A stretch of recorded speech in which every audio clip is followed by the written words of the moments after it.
Hilarious history podcast magic. Picture this: a history podcast host, let's call her Emily, stumbles upon a magical microphone.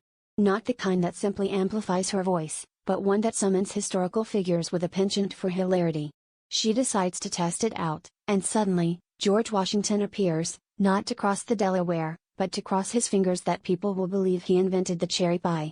"I cannot tell a lie," he says, "I did it to impress Martha." Emily can't help but chuckle, realizing that her magical mic has a flair for the absurd.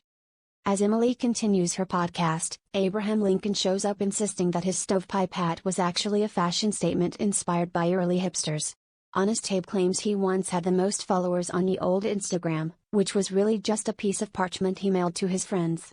Emily tries to fact-check him, but the microphone seems to have a mind of its own, altering history in the most entertaining ways.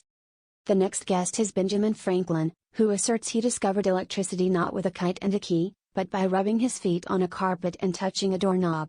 He also takes credit for inventing the concept of binge watching, explaining that he once read an entire book in one night, back when streaming meant fishing in a creek. Emily is in stitches, as the historical inaccuracies keep piling up, each more comical than the last.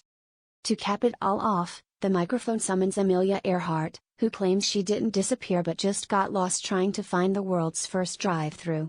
As she talks about her passion for aviation, she casually mentions how she once won a hot air balloon race against the Wright brothers, who were flying their plane backwards for extra challenge.